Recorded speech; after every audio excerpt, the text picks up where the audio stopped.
पिछले वीडियो में हमने बात करी थी समाजशास्त्र प्रथम वर्ष के जो सेकंड पेपर है भारतीय समाज संरचना एवं परिवर्तन।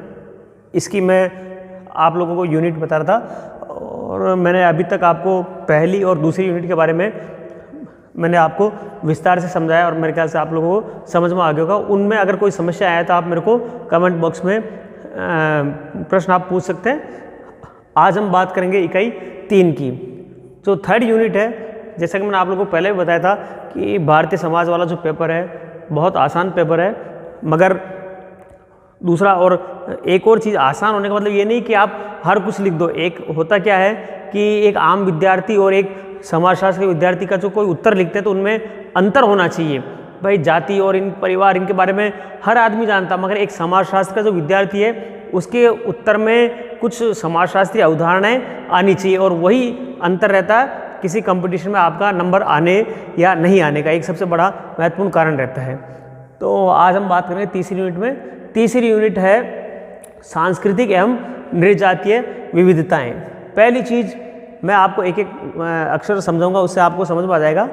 सांस्कृतिक विविधता का मतलब होता है कि अलग अलग चीज़ें, जैसे भारत की अगर हम बात करें तो सांस्कृतिक विविधता की बात करें तो संस्कृति किसे कहते हैं, मैंने आपको मेरे पिछले वीडियो में बताया था। संस्कृति में मोटे तौर पर अगर हम बात करें तो हमारे हर चीज़ संस्कृति में आती है। हमारा रहन सहन, रीति रिवाज, परंपराएं, भाषा, पहनावा, जो है ये जैसे ये मेरा हाथ में चौक है, ये भी संस्कृति का अंग है। ये ब्लैक बोर्ड आपको दिख रहा, मोबाइल है, वो सब संस्कृति के अंग है। मगर मोटे तौर पर हम और संस्कृति के 2 भाग है, एक है भौतिक और एक है अभौतिक। भौतिक में जो चीज़ें हमें दिखाई देती है, जैसे मेरी जो कपड़े दिख रहे हैं आपको, ये चौक दिख रही, बोर्ड दिख रहा, ये भौतिक संस्कृति। और अभौतिक में जिसमें बोल रहा हूँ मगर वो आपको दिखाई नहीं दे रहा, सुनाई दे रहा है, समझ में आ रहा, तो वो भाषा अभौतिक संस्कृति, रीति रिवाज, परंपरा हमें दिखती नहीं है। तो भारत की अगर हम बात करें, जैसा कि मैंने कल आप लोगों को बताया था कि लुई ड्यूमा ने ये कहा था कि पूरी दुनिया जो है अगर हम अध्ययन करें तो 2 भागों में होता है, एक बाकी दुनिया और दूसरा भारतीय समाज। क्यों? क्योंकि भारतीय समाज इतना विविधतापूर्ण है और इसमें आपस में बहुत सारी चीज़ें हैं जो विदेशी लोगों को तो बहुत आश्चर्य होता है कि ये एक देश के रूप में कैसे बना हुआ है।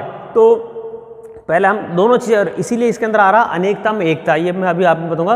और दूसरा है जो है ये मैंने लिखा नृजातीय विविधता, यानी एथनिक डाइवर्सिटी। एथनिक एक होता जाति और दूसरा होता नृजाति, दोनों में अंतर है। मैं आपको एक बार समझाता हूँ। जाति किसे कहते हैं, जाति के बारे में आप लोग, मैं आगे अगला चैप्टर आएगा उसमें बताऊँगा। जाति जो है व्यक्ति को जन्म से मिलती है, ठीक है, और जाति बदली नहीं जा सकती और जाति की और बहुत सारी पुरानी विशेषता थी। मगर मोटे तौर पर आज की अगर हम बात करें तो वर्तमान में जो जाति जन्म के आधार पर मिलती है। दूसरा, आम तौर पर जो है हम शादियां जो है हम जाति के अंदर ही करते हैं। ये 2 मोटे मोटे तौर पर अब नियम हम जाति के मान सकते हैं, ठीक है। दूसरा होता, और ये मानव निर्मित है, ये ईश्वर के निर्मित नहीं है। दूसरा होता, एक होता प्रजाति। प्रजाति ये चीज़ होती है और एक होता नृजाति। इन तीनों चीज़ों में होता क्या है कि बच्चे बहुत कंफ्यूज हो जाते हैं। तो मैं आप लोगों को थोड़ा सा संक्षेप में बता देता हूँ। प्रजाति का मतलब होता है मानव की जो शारीरिक विशेषताओं के आधार पर जो अलग अलग भागों में बांटा जाता है उनको हम प्रजाति कहते हैं। मैं यहाँ परिभाषाएं उनके बारे में नहीं बताऊंगा, सिंपल सा मैं बता रहा हूँ। जैसे मान लीजिए आपके सामने एक भारतीय है, एक जापानी है, एक अफ्रीकी है, एक अमेरिकी है, तो आप उनको किस आधार पर पहचान जाते हैं? उनके रंग रूप बनावट। जैसे अफ्रीकी है तो वो बिल्कुल जो है काला होगा, उसके बाल घुंघराले होंगे, छोटे कद का होगा, नाक मोटा होगा। जापानी को लोग ठिकने कद के होते हैं, उनकी कलर थोड़ा अलग तरह का होता है, उनकी आंखें बहुत मिचमिची होती है। इसी तरह अमेरिकी लोगों की, अंग्रेज़ों की बात करें तो उनका बनावट, तो ये बनावट जो है ना ये प्राकृतिक रूप से है। तो और मोटे तौर पर 3 प्रजातियाँ होती हैं, कॉकेशियन, मंगोलियाइड और निग्रोइड।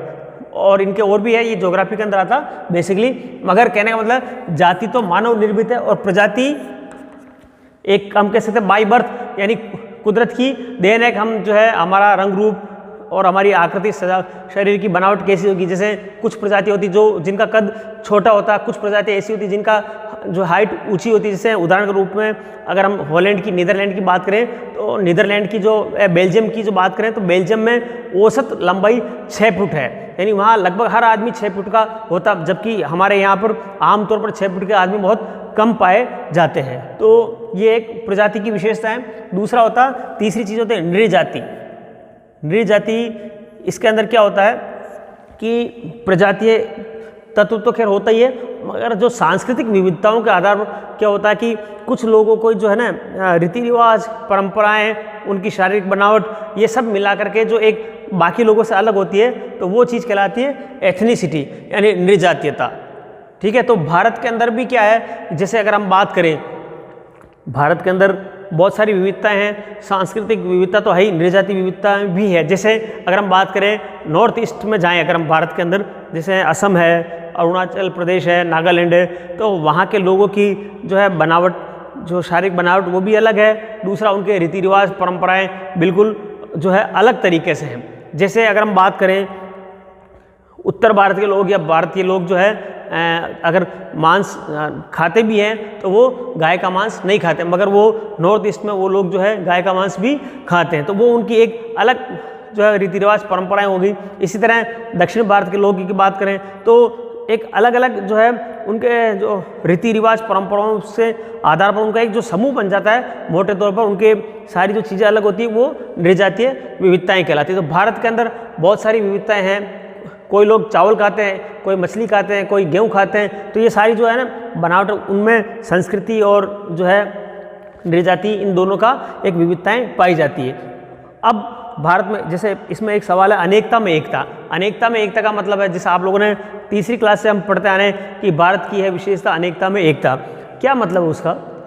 जैसा कि अगर अभी मैंने थोड़ी देर पहले बताया कि भारत की अगर बात करें, विदेशी जो विद्वान हैं उन लोगों का ये मानना है कि भारत एक विविधतापूर्ण देश है, बल्कि एक देश नहीं बल्कि एक महाद्वीप के रूप में हम कह सकते हैं। बाकी जो दुनिया के जितने भी देश हैं उन सभी देशों के अंदर भाषा, रीति रिवाज, संस्कृतियाँ आमतौर पर सभी लोगों की एक जैसी होती है, मगर हमारे यहाँ भारत में जो है उत्तर से लेकर दक्षिण, पूर्व से लेकर पश्चिम तक हजारों तरह की रीति रिवाज, परंपराएं, संस्कृतियाँ, भाषाएं पाई जाती है। छोटा सा उदाहरण मैंने कल भी आपको बताया था, राजस्थान की अगर हम बात करें, जैसे कि हम अगर राजस्थान के लोग हैं तो राजस्थान में भी मेवाड़, मारवाड़ की भाषा अलग है, रीति रिवाज, पहनावा, खान पान सब अलग है। हम लोग जो अगर मेवाड़ की बात करें तो मेवाड़ के लोग जो मक्की खाते हैं और मारवाड़ के लोग बाजरा खाते हैं। तो और उनका पहनावा, रहन सहन, सब चीज़ों में काफ़ी अंतर आ जाता।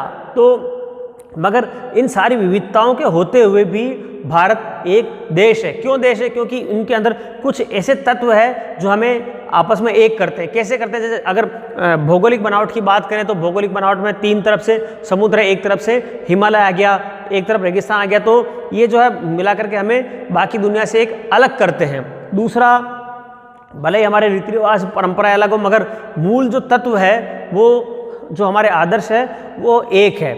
तो इसलिए जो है, और इसके अंदर और भी चीज़ आएगी, भाषाएं भले कितनी हो मगर हमारी मोटे तौर पर सभी भाषाएं संस्कृत से बनी है, यानी हमारा जो आधार, जो स्तंभ है वो एक है। तो इसलिए अनेकता में एकता के बारे में हम इसमें पढ़ेंगे। बहुत सिंपल सा चैप्टर है। अगला जो चैप्टर है इसमें धार्मिक, भाषाई और क्षेत्रीय विविधता, यानी भारत की अगर हम बात करें तो जैसे कि मैंने आप लोगों को पहले बताया था, भारत के अंदर बहुत सारे धर्म जो है पाए जाते हैं। बाकी दुनिया के दूसरे देशों की अगर हम बात करें तो उन देशों के अंदर जो धार्मिक कट्टरता, आपस में लड़ाई, घृणा, वैमनस्य, हिंसा सब पाई जाती है। मगर भारत की अगर हम बात करें तो भारत में विविधताएं बहुत सारी है, मगर फिर भी जो है उनमें आपस में एक सामंजस्य, एक एकता बनी हुई है। इसी तरह भाषाई विविधता हो गई।